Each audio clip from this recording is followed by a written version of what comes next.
Remember that really good-looking isekai about the cute anime girl who obviously should have been the main character, but she leaves at the end of episode 2? No! God, please, no! No! No!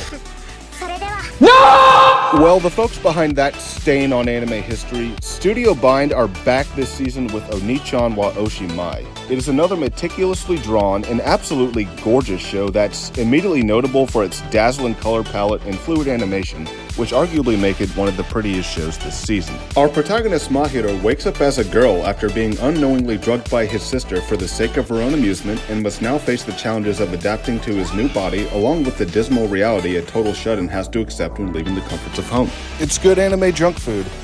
Greasy, problematic anime junk food.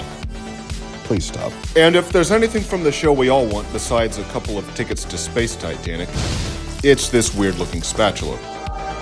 When the cooking scene hits, anime does not disappoint, and this show is no exception, but this particular utensil can definitely be improved upon, and I've got a couple of great design ideas to really bring this piece to life for this episode of Onimai.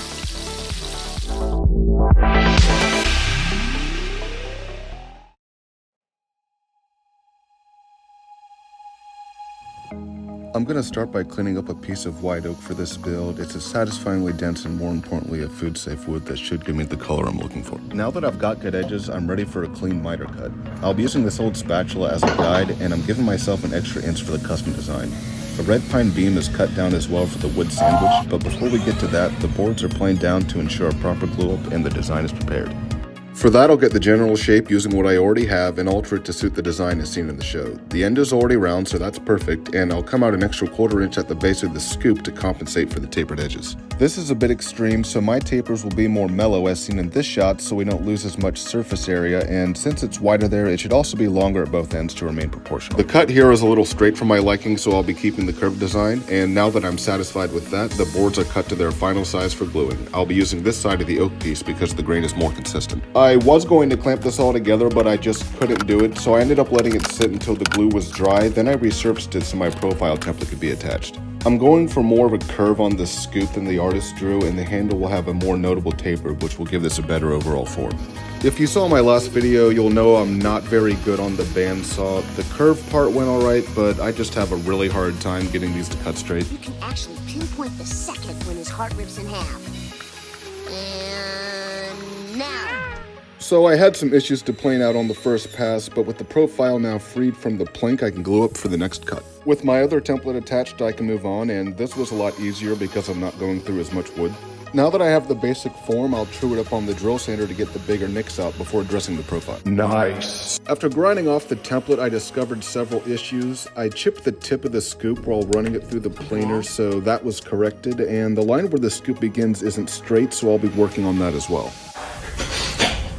You can see just how bad of a job I did cutting out my tapered handle, but it was nothing that a spoke shave and a sander couldn't fix. And after a lot more cleanup, I laid in some bevels on the handle using a sanding block with a miniature level attached to keep it consistent. It isn't designed like this in the show, but this will make it feel good to use and it looks cool, so I think it's a good idea. I'll be finishing with Danish oil for this build. Not only is it a food safe finish, which is very important, but it should also give me the warm butterscotch tone that I'm looking for, so let's check it out.